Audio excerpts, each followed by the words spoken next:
Turning now to the New Testament, to the Gospel according to St. Luke, 24th chapter, 13th through 35th verses.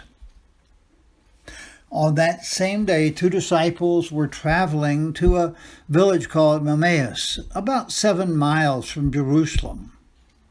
They were talking to each other about everything that had happened. While they were discussing these things, Jesus himself arrived and joined them on their journey. They were prevented from recognizing him. He said to them, "What are you talking about as you walk along?" They stopped, their faces downcast. The one named Cleopas replied, "Are you the only visitor to Jerusalem who is unaware of the things that have taken place there over the last few days?" Jesus said to them, "What things?" They said to him, "The things about Jesus of Nazareth.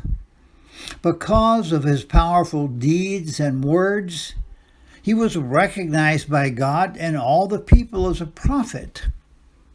But our chief priests and our leaders handed him over to be sentenced to death, and they crucified him. We had hoped he was the one who would redeem Israel. All these things happened 3 days ago. But there's more. Some women from our group have left us stunned. They went to the tomb early this morning and didn't find his body. They came to us saying that they had even seen a vision of angels who told them he is alive. Some of those who were with us went to the tomb and found things just as the women said. They didn't see him." Then Jesus said to them, "You foolish people, your dull minds keep you from believing all that the prophets talked about. Wasn't it necessary for the Christ to suffer these things and then enter into his glory?" Then he interpreted for them the things that were written about himself in all the scriptures, starting with Moses and going through all the prophets. When they came to Emmaus, he acted as if he were going on ahead. But they urged him, saying, "Stay with us. It's nearly evening and the day is almost over." So he went in to stay with them. After he took his seat at the table with them, he took the bread, blessed and broke it, and gave it to them.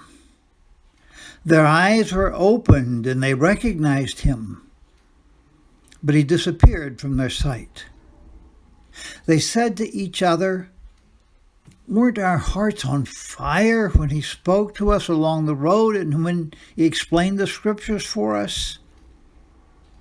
They got up right then and returned to Jerusalem. They found the 11 and their companions gathered together. They were saying to each other, "The Lord really has risen. He appeared to Simon." Then the 2 disciples described what had happened along the road and how Jesus was made known to them as he broke the bread.